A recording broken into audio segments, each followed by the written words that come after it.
Happy Super Bowl day, everybody! After many months and weeks of football, the Super Bowl is finally here. The Tampa Bay Buccaneers will be taking on the Kansas City Chiefs later today in what should be another great Super Bowl.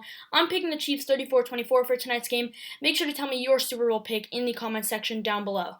Anyway, the NFL draft is closer than ever, and I decided today would be a great day to make another 2021 NFL mock draft. I love the NFL draft, and if you also love the NFL draft, make sure to subscribe for more draft content in the coming weeks and months. I don't want to waste any more time, so let's get right into it at number 1, where the Jacksonville Jaguars are on the clock. The Jaguars recently hired Urban Meyer to be their new head coach, but that definitely won't change who they'll take with this pick. Trevor Lawrence is the best player in this draft class by far, and there's pretty much no chance he doesn't go number 1 overall. Gardner Minshew hasn't really worked out for the Jaguars, and they'll be needing a new franchise quarterback, and Lawrence has all the attributes to become the next NFL superstar. He makes smart decisions with the football, has good arm talent, and is extremely accurate. He has exceptional football IQ and is a fantastic leader. Lawrence is also a winner. He's led Clemson in the college football playoffs in all 3 of his seasons as a starter and won 34-2 in that time.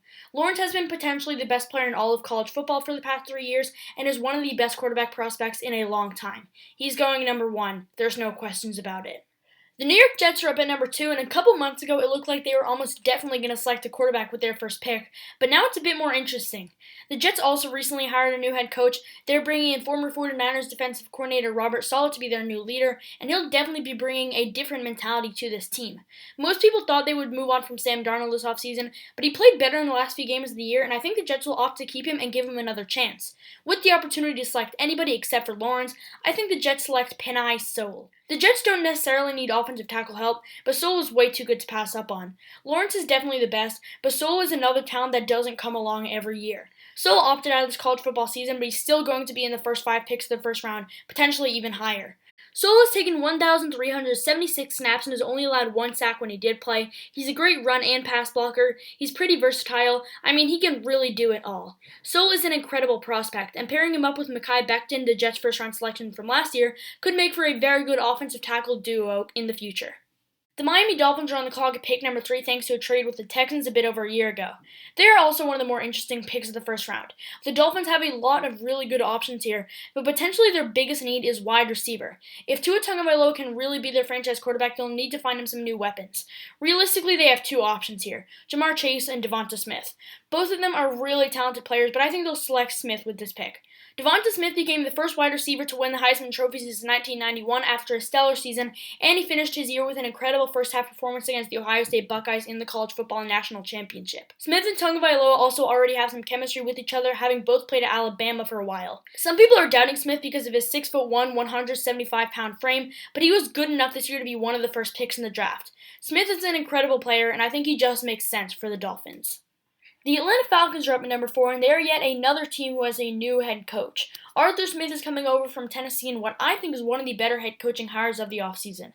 In my past 2 mock drafts, I've had the Falcons selecting an edge rusher, but I'm going to change it up a bit this time. With the 4th pick, the Falcons select Justin Fields. The Falcons aren't going to be picking this early every year, so why not select their next franchise quarterback when they have the opportunity? I don't think Matt Ryan is a bad quarterback, but after the past few seasons, I think he's definitely getting worse, and I'm not sure he's the answer for this team going forward. Fields is one of the best quarterback prospects in this year's draft class, and while this past season was a step back from his 2019 campaign, he still performed good enough to be a top 10 or top 5 pick at the draft. He's a good scrambler and has good arm talent. He's an accurate passer and helped lead the Ohio State Buckeyes to the College Football National Championship this season.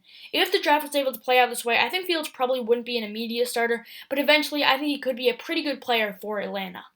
The Cincinnati Bengals are up at number 5, and offensive tackle is easily the biggest need for them in my opinion, but Penei Sewell is off the board at this point, and I really don't believe there are any other offensive linemen worthy of a top 5 pick. The second biggest need for them is wide receiver, and Devonta Smith is off the board at this point, but Ja'Marr Chase is still available, so that is why I'm selecting with this pick. Chase opted out of this college football season, but he was so dominant in 2019 and will definitely be one of the first wide receivers off the board at this year's draft.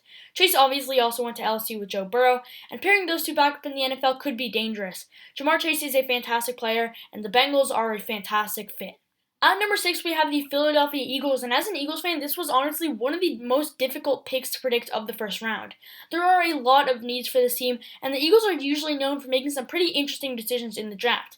The Eagles also have a new coach. They will be replacing Doug Peterson with Nick Sirianni from the Indianapolis Colts. I think the Eagles are going to be an interesting team to watch this offseason. What they do in the draft, what they do to attempt to solve their cap issues, and what they do about their quarterback situation. This pick is really tough for me to predict, but even after drafting Jalen Reagor last year, this team still needs wide receiver help. Devonta Smith and Jamar Chase are both off the board at this point, so I have the Eagles selecting Jalen Waddle. This might be a bit of a reach, but like I mentioned earlier, the Eagles have made some interesting decisions in the first round over the past few years. Waddle is also one of the fastest wide receivers in this year's draft class, and we've seen teams selecting wide receivers early because of their speed in the past. Waddle dealt with an injury this past season, but returned for the College Football National Championship. Plus, Jalen Hurts may become the Eagles' starting quarterback going forward, and he played with Waddle in college at one point. This might not be the best pick, but I think it works out pretty well. The Detroit Lions are up at number 7, and they've just made a huge move, trading Matt Stafford to the Rams for Jared Goff and a lot of draft picks. Before the trade, I thought the Lions would select a quarterback with this pick, and I still think they'll take a quarterback in one of the earlier rounds of the draft, but after acquiring Goff, I think they'll try to improve some other positions. I definitely could see them selecting wide receiver, but the top 3 at that position are off the board at this point, so I have the Lions selecting Micah Parsons. Parsons also opted out of this college football season, but he was one of the best defensive players in all of college football back in 2019. Parsons can do it all, bring pressure, cover receivers, and much, much more. The Lions linebacking group really isn't that great, and adding Parsons would be a for sure improvement. The Carolina Panthers are on the clock at pick number 8, and they are a team that could use help at a lot of positions. Last time I had them selecting tight end Kyle Pitts, which is still definitely a possibility, but Teddy Bridgewater really wasn't too good this past season, and the Panthers will need to find their next franchise quarterback at some point. Zach Wilson came out of nowhere this season and became one of the best quarterbacks in all of college football. He's got a rocket of an arm and can throw a fantastic deep ball. He's also a fantastic scrambler. Some people believe Wilson will be selected even higher than this, which is definitely a possibility. Wilson is not just one of the best quarterbacks in the draft class, but one of the best players overall. Wilson is an incredibly talented prospect, and if he's on the board on the Panthers pick, I think he has to be the choice. The Denver Broncos are up at number 9, and I think the secondary, especially cornerback, is a clear need for this team. There are 2 very good cornerbacks on the board at this point, one of them being Patrick Surtain II, which is definitely a possible selection for Denver, but I have them going with another great cornerback, Caleb Farley. Farley is another player who opted out of this college football season, but he was very good when he did play.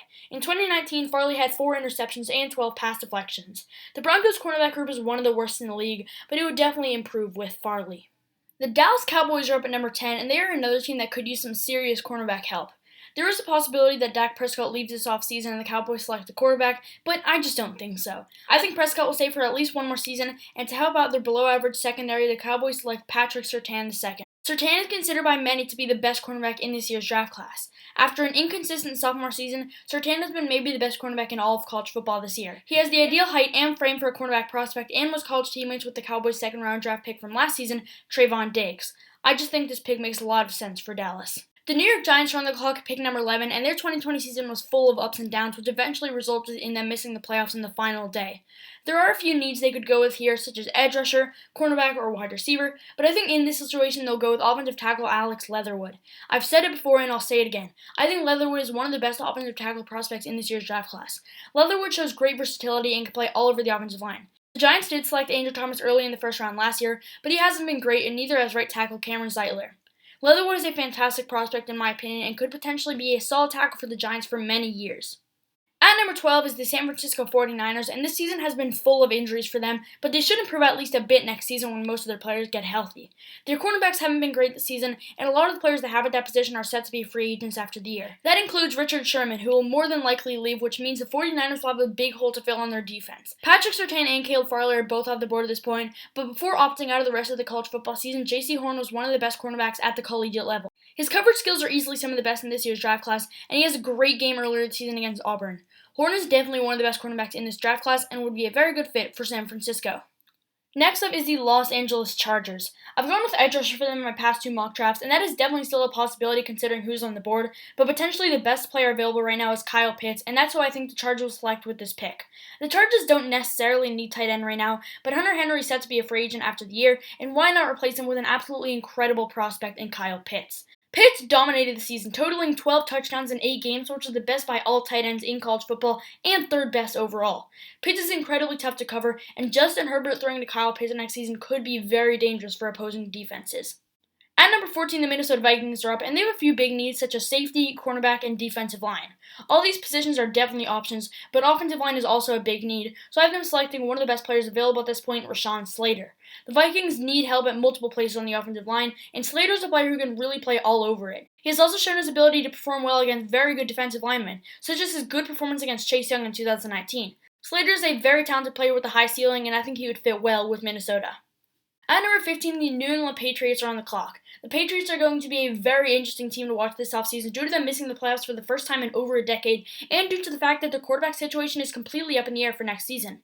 I doubt that Cam Newton will be coming back, and the Patriots do also have Jarrett Stidham on their roster, but they barely played him at all last year, which makes me unsure if they were planning for him to be the starter this upcoming season. The Patriots aren't going to be picking this early every year, and they likely won't have the opportunity to take a quarterback as good as Trey Lance every year. Lance basically missed a full season of football this year, only playing one game with the North Dakota State Bison, but he was incredible in 2019, totaling 42 touchdowns and 0 interceptions. Lance isn't as good as the top 3 quarterback prospects in this class, but he's still a remarkable player and would be a very good pick for New England. At number 16, we have the Arizona Cardinals, who just barely missed the playoffs this season. I think in a few years the Cardinals could be a serious contender, but it seems like right now they're a few pieces away, especially on defense, and I do think that cornerback is the biggest position of need for them right now, but I don't think that'll be the pick. I think with this pick, the Cardinals select Kwity Paye. This may seem a little bit low for Paye because he is a very talented player, but I do expect edge rushers to fall a lot on draft day. Paye has been one of the best edge rushers in all of college football this season, and if he's on the board when the Cardinals pick, I think he should be the selection. The Las Vegas Raiders are on the clock to pick number 17, and they were just pretty mediocre this season, finishing at an average 8-8. In my past 2 mock drafts, I've had them selecting Christian Barmore with this pick, which I still think could happen, but with Jeremiah Owusu-Koramoah still on the board, this is an easy pick. Owusu-Koramoah is coming off an incredible season, taking a big leap from his 2019 year. He's extremely athletic and versatile, being able to bring both pressure and line up and man coverage among other things. He's quick and is kind of the modern linebacker safety breed. He's got great ball skills and is a very good open field tackler. Owusu-Koramoah is an extremely talented player, and the Raiders need help at the linebacker position. This would be a fantastic pick. At number 18, we have the Miami Dolphins for the second time in the first round. In my last 2 mock drafts, I've had them selecting a wide receiver and a linebacker in the first round. They already got their wide receiver in this mock draft, so now would be a good time to get a linebacker. But both Micah Parsons and Jeremiah Owusu-Koramoah are off the board at this point, so instead I have them selecting offensive tackle Christian Darrisaw. The Miami Dolphins' offensive tackles aren't great, and Darrisaw is coming off a fantastic season with Virginia Tech. Darrisaw has the right size you would like in an offensive lineman prospect and is very athletic as well. He also has a lot of experience, as he was a 3-year starter in college.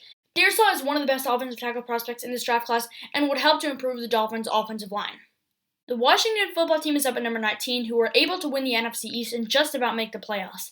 In my last couple mock drafts, I've had them selecting quarterback, but after seeing Tyler Heineke's performance in the playoffs, I think they'll sign a free agent quarterback and have a QB competition between Heinicke, Alex Smith, and whoever they sign in free agency. Instead, they'll select at another big need, so I have Washington picking Samuel Cosmi. Cosmi is another great offensive tackle. He's quick, he's athletic, and is a fantastic run blocker. Cosmi is a great prospect, and I think he would be a very good pick for the Washington football team. At number 20, we have the Chicago Bears, who just barely snuck into the playoffs before losing to the Saints on Wild Card Weekend. The Bears are another team that is going to be interesting to watch this draft, due to them already needing help at the quarterback and offensive line positions, and I don't think Allen Robinson will return this offseason, which makes wide receiver a big need too. I think they have to select at one of those positions with this pick, and with Mac Jones on the board, I think he makes the most sense. Mac Jones is one of the best players in all of college football this season, helping Alabama win the college football national title. Jones is a really smart player and has pretty good arm talent. He's confident and is very accurate. Mitch Trubisky is likely going to leave Chicago this offseason, and Nick Foles wasn't incredible this year either. Mac Jones is a very good quarterback and could potentially become the Bears' next franchise quarterback. The Indianapolis Colts are on the clock at pick number 21, and with Philip Rivers recently retiring, I think it'll be interesting to see what they do at the quarterback position this offseason. I definitely think they could select the quarterback round 1, but instead I think they'll take offensive tackle Liam Eichenberg. Anthony Costanzo probably isn't going to be with the Colts for much longer, and Eichenberg is probably the best offensive tackle on the board at this point. Eichenberg is a very smart player and has the right size and frame for an offensive tackle prospect. The Colts will need a new starting tackle going forward, and Eichenberg is a great fit. At number 22 is the Tennessee Titans, and they have a few big needs they could address with this pick, but with the way the mock draft has played out, I think this should be a very easy selection. With this pick, I have the Titans selecting Gregory Rousseau. Some people think that there is no way that Rousseau's on the board at pick number 22, but like I already mentioned, I expect edge rushers to fall a bit on draft day. Rousseau opted out of this college football season, but was dominant back in 2019, finishing second in all of college football in sacks. Jadeveon Clowney is set to be a free agent this offseason, and the Titans need some help at that position overall. If Rousseau's on the board when the Titans pick, I think it would be an easy selection. Because of a trade with the Seattle Seahawks, the New York Jets are up at pick number 23. Earlier, they selected Penei Sewell to help Sam Darnold stay on his feet, and with this pick, I think they select Travis Etienne to give Darnold a running back and someone to throw to out of the backfield. Etienne is one of, if not the best running back in this year's draft class. He has dominated over the past few seasons for the Clemson Tigers. He's incredibly fast and very elusive as well. He's not only a great running back, but he's also a fantastic receiver.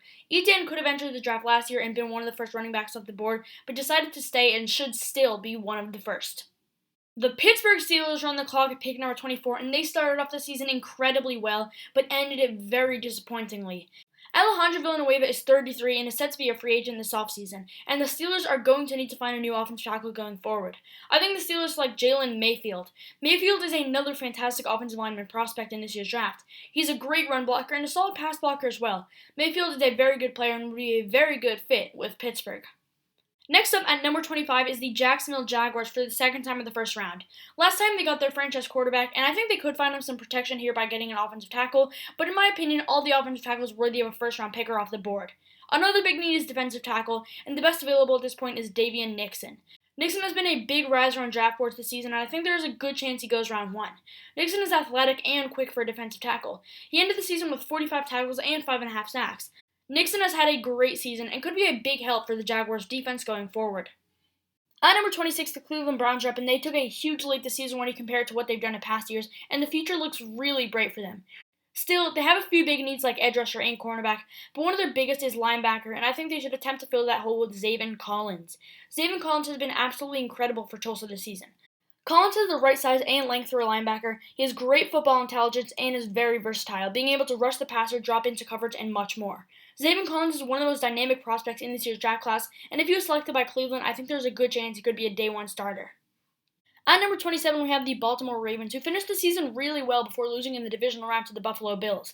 Edge rusher is a pretty big need for the Ravens, and adding another wide receiver wouldn't hurt either, but for me their biggest need has to be on the interior offensive line. I think they could pick either a center or a guard, but the best player available at any of those positions is Wyatt Davis. After losing Marshall Yonda last year, there has been a clear hole in the Ravens' offensive line. I think Davis might be the player who could fill it. Next up is the New Orleans Saints. Drew Brees hasn't officially retired yet, but it appears that it's only a matter of weeks or even days until it happens. I think the Saints could select a quarterback here, but I think Jameis Winston will re-sign and maybe they'll sign or trade for someone else as well. The Saints need some more linebacker help right now, and Nick Bolton is probably the best on the board. Bolton followed up a great 2019 season with another good campaign this year. He's a good leader and has a couple years of experience. I think this would be a pretty good pick for New Orleans. At number 29, the Green Bay Packers are on the clock, and they had another big season this year, making it to their second straight NFC Championship game. Last year, they shocked us all in the draft when they selected Jordan Love in the first round. Last year, they also decided to make the decision to not take a wide receiver at all, despite the fact that they really needed one. If they didn't take a wide receiver at all in last year's wide receiver-heavy draft class, I don't think they'll take one in round 1 this year. One of the Packers' biggest needs right now is cornerback, and one of the best on the board at this point is Asante Samuel Jr., which is who I think the Packers will select. Son of former NFL cornerback Asante Samuel Jr. ended the season with 3 interceptions, a career high. Samuel's been fantastic these past few seasons and would help at the Packers' struggling secondary. And at number 30, I have the Buffalo Bills. Josh Allen and the Buffalo Bills took a huge step up this season, being able to make it all the way to the AFC Championship game. You can tell that this is a new Bills team, and they're going to be towards the top of the NFL for years to come. The biggest need for the Bills right now is cornerback. Yes, Tre'Davious White is a great player, but like I've said in my past 2 mock drafts, they need to find him a good partner. Josh Norman was a good short-term solution, but the Bills need to find someone for the long-term, and Eric Stokes is easily the best available in my opinion. Stokes recognizes routes well and is great on the outside. I really like Stokes as a player. He's got great instincts and is good at covering shorter routes. I think Stokes is a very talented player, and if the Bills are able to get him at number 30, I think it would be a very good pick.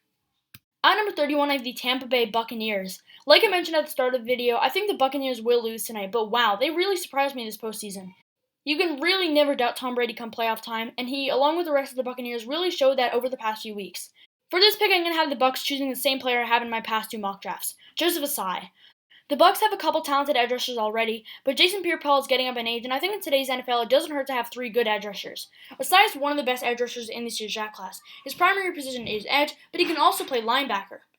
He brings pressure extremely well, but he can even play coverage to go along with it. Ossai is a fantastic, dynamic player who should be a great pick. And finally, we have the Kansas City Chiefs. Like I said at the very beginning of the video, I think Patrick Mahomes and the rest of the Chiefs will win their second straight Super Bowl later today. The Chiefs have absolutely dominated again this season, and Patrick Mahomes has shown that he's already one of the best players to ever play football. When Mahomes started, the Chiefs only lost one game this season and won the other 16. The Chiefs really don't have many holes right now, which makes this pick pretty unpredictable. I would say their biggest need would be interior offensive line, so I have them picking Elijah Vera Tucker. Vera Tucker is one of the best offensive linemen in this class, arguably the best interior offensive lineman, and I think this pick would make a lot of sense for the Chiefs. So that is the end of my newest 2021 NFL mock draft. Thank you so much for watching. Tell me your Super Bowl pick and who you think your team will select in the comment section down below. If you made it to the end of the video, once again, thank you so much for watching. I really appreciate it. Please leave a like and subscribe if you haven't already. I spent a lot of time on making these mock drafts, and liking and subscribing tells me you want more. Also, I'm sorry about how little content I've released over the past couple months. It's been hard for me to find the time to make videos, but I promise I'll try to make some more videos throughout the off season. Once again, thank you so much for watching, and I'll see you guys in the next video.